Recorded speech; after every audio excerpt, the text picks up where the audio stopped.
नमस्कार फरीदाबाद, मैं सौरभ भारद्वाज और एक बार फिर आप सभी का वीयूएफ स्टूडियो पॉडकास्ट में हार्दिक अभिनंदन है, स्वागत है। और इस बार हमारे साथ हॉट सीट पर बैठे हैं त्रिलोक चंद तंवर। शिक्षाविद हैं, केडी स्कूल आप जानते हैं, मॉडर्न केडी पब्लिक स्कूल, पूरा एनआईटी 86 में बड़ा मशहूर स्कूल है। और शिक्षाविद हैं, हमारे साथ बैठे हैं और आज उनके साथ कुछ मसलों पर, कुछ सामाजिक मसलों पर बड़ी चर्चा करने वाले हैं। मसले सामाजिक भी हैं और राजनीतिक भी। तो सबसे पहले तंवर साहब, स्वागत है, हार्दिक अभिनंदन है आपका। भारद्वाज जी, आपका धन्यवाद बहुत बहुत। त्रिलोक जी, अभी जो सबसे बड़ा चुनाव हुआ, नगर निगम का चुनाव, इसको मैं सबसे बड़ा चुनाव इसलिए मानता हूं क्योंकि बड़ी पंचायत का चुनाव होता है, लोगों की बहुत ज्यादा दिलचस्पी नहीं होती है जी। विधायक का चुनाव होता है, उसमें थोड़ी कम दिलचस्पी लोगों की, थोड़ी बढ़ जाती है दिलचस्पी जी। लेकिन नगर निगम का चुनाव, जिसमें सबसे ज्यादा लोगों की दिलचस्पी होती है क्योंकि उनके चुने हुए प्रतिनिधि जो हैं जी, वो सबसे ज्यादा जनता के बीच होते हैं, जनता के लिए सीधा संपर्क उन्हीं के साथ होता है। तो अब क्या लग रहा है, किस दिशा में जा रही है फरीदाबाद की राजनीति? सर, एमपी का इलेक्शन हुआ और मई में हुआ ही, उसके बाद 6 महीने बाद एमएलए का हुआ, फिर 4 महीने नहीं हुए, फिर पार्षद का इलेक्शन आ गया। हर 4-6 महीने में इलेक्शन होना, ये भी एक बहुत बड़ा संकट है लोगों के ऊपर, क्योंकि पेपर भी थे, एग्जाम थे, हम तो जानते हैं, शिक्षाविद हैं, स्कूल चला रहे हैं और बच्चे डिस्टर्ब रहे, मौका भी नहीं था इलेक्शन का। बच्चे पढ़ाई के लिए बैठे हैं और मोहल्ले में भोंपू डोल रहा है, नेताजी का बज रहा है, नेताजी का भाषण दे रहे हैं। हम इसके खिलाफ थे और ये इलेक्शन अप्रैल में होता, मई में होता, करते। लेकिन बच्चे 10वीं 12वीं बोर्ड एग्जाम है, सीबीएसई का एग्जाम है, हरियाणा बोर्ड का एग्जाम है, तो बड़ा मुश्किल रही। दूसरा ये था कि विपक्षी दल बिल्कुल मायूस, एक तरह से बिल्कुल उनका कोई अस्तित्व ही नहीं था मार्केट के अंदर, मैदान में थे ही नहीं। खुद कांग्रेस पहले से हार मान के बैठ गई, बसपा हार मान के बैठ गई। पहले बसपा बड़ा कड़ा मुकाबला देती थी, टक्कर देती, और 4-5 सीटें आती थी हर बार उसकी, और कांग्रेस की बात ही थी। लेकिन दोनों ही दल बिल्कुल शून्य बन के बैठ गए और मात्र कुछ निर्दलीय और बाकी बीजेपी अकेली पार्टी, वो उनका मुकाबला कर रहे हैं। निर्दलीय भी कितने रहे?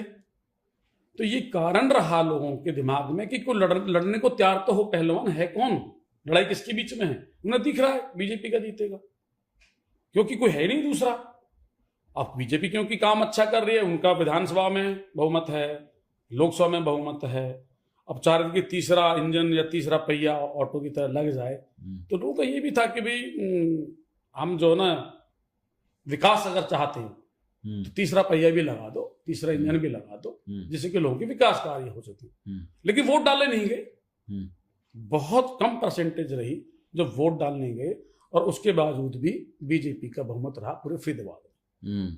पहली बार डायरेक्ट चुनाव हुआ मेयर के पद पर जी, और प्रवीण बत्रा जोशी ने बड़ा रिकॉर्ड जीत हासिल की है। बिल्कुल, भारत के इतिहास में सबसे बड़ी जीत है अभी तक मेयर पद के लिए।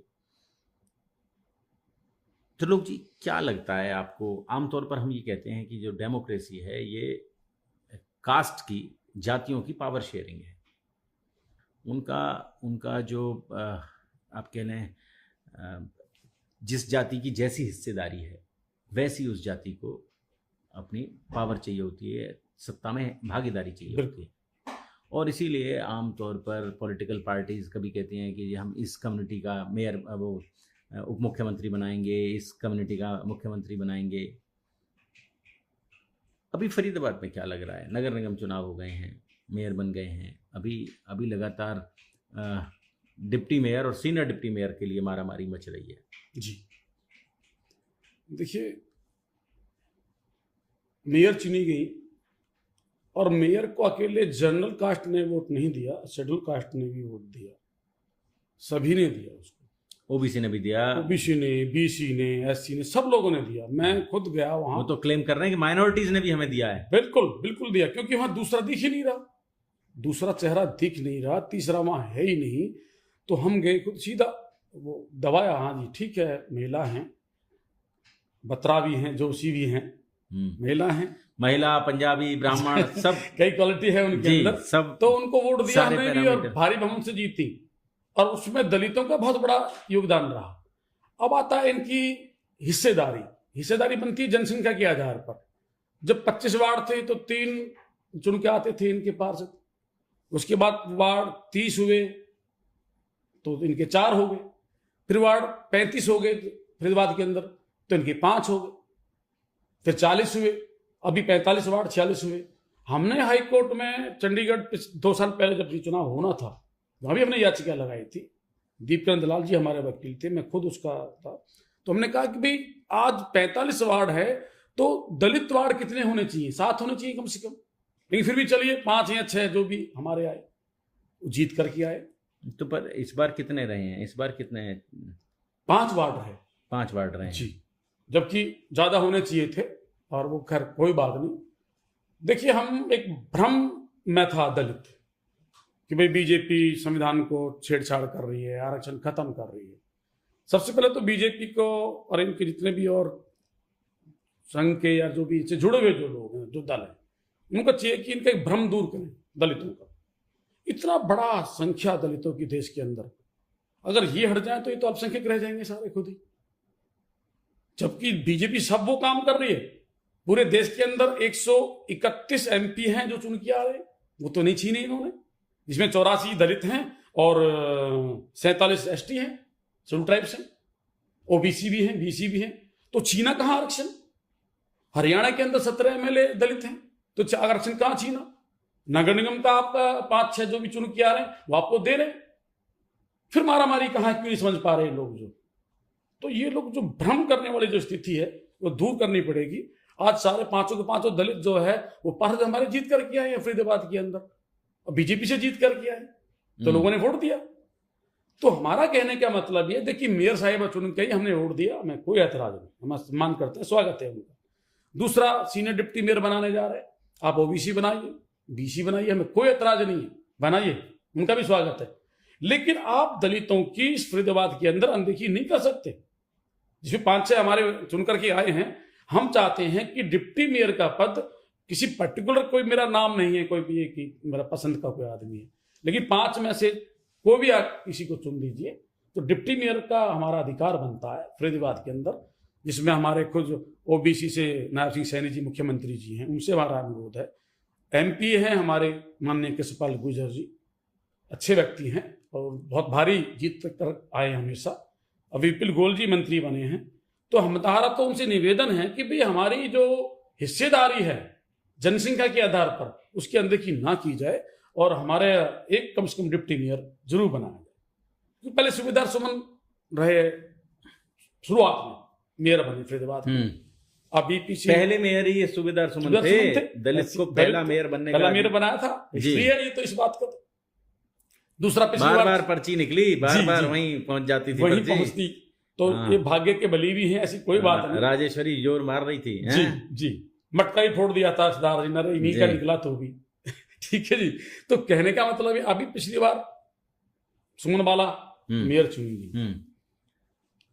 वो मेरा भी सवाल ये है, मेरा जो बड़ा सवाल है कि सूबेदार सुमन दलित मेयर रहे, पिछली बार महिला और दलित दोनों सुमन बाला मेयर रही। तो त्रिलोक जी, आपको नहीं लगता कि इस समय समय पर संविधान के माध्यम से भी इस शहर में दलितों को राजनीतिक हिस्सेदारी मिलती रही है, सत्ता में भागीदारी मिलती रही है, तो फिर अभी ऐसी मारामारी क्यों? लगातार ये विचार क्यों उठ रहा है कि दलित को मेयर बना, सीनियर डिप्टी मेयर बनाओ या डिप्टी मेयर बनाओ? देखिए सौरभ जी, सुमन बाला को मेयर बनाया है, एक भी दलित संगठन, एक सिंगल दलित व्यक्ति जो अपने आप को दलित कहते हैं, पहचान एक भी नहीं था जो सुमन बाला के साथ हो। उन्होंने सर्टिफिकेट कहीं से लिया, और आज भी उनके साथ एक भी दलित संगठन या दलित व्यक्ति ये कह दे कि सुमन बाला दलित है। सर्टिफिकेट वाला मामला तो वो तो कोर्ट में है, वो कोर्ट में है, और खत्म ही हो गया था शायद वो तो? नहीं खत्म, वो खत्म हुआ, वो जाने राजनीतिक मामला है, क्या कह सकते हैं। तो सुमन बाला एक व्यक्ति दलित आज भी उठा के दिखा दे, 1 नंबर 2 नंबर के दलित है कहाँ? कुछ वाल्मीकि बस्ती है, मात्र 2-4-5% वहां दलित होंगे, तो रिजर्व वार्ड कैसे हो गया वो, जहां जनरल की संख्या ज्यादा है? तो क्या सुमन बाला को मेयर बना दिया, कोई बात नहीं। लेकिन मेयर बनने के बाद उन्होंने दलितों से संपर्क कहां किया? कौन सा दलित आंदोलन किया? कहां हिस्सेदारी दिलाई? कहां काम किए? कहां मिली जा करके? क्या एक भी दलित संगठन या दलित चौपाल या कहीं दलित कुछ तरह का कोई विवाह स्थल बनवाया? कोई दलितों के लिए काम किया? 5 साल अवसर मिला उनको, क्या 5 साल में एक काम मुझे गिनवा दें जो दलितों के लिए उन्होंने किया? नहीं तो समाज दलित नहीं मानता उनको। नहीं मानता उनको, वो खुद नहीं मानती। हम तो मानने को तैयार हैं, आप आओ शादी विवाह करो दलितों के साथ में। आप कहाँ हो?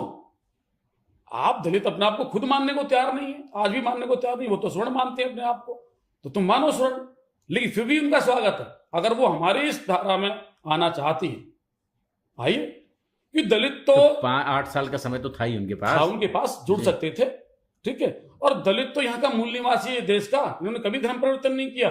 लोग धर्म परिवर्तन करके भाग गए, अपना धर्म छोड़ के भाग गए, लेकिन दलित एक ऐसा दल है, ऐसा वर्ग है इस देश के अंदर जो 600 साल राज करने के बाद ही मुस्लिम मुगलों ने राज किया, लेकिन धर्म परिवर्तन नहीं किया।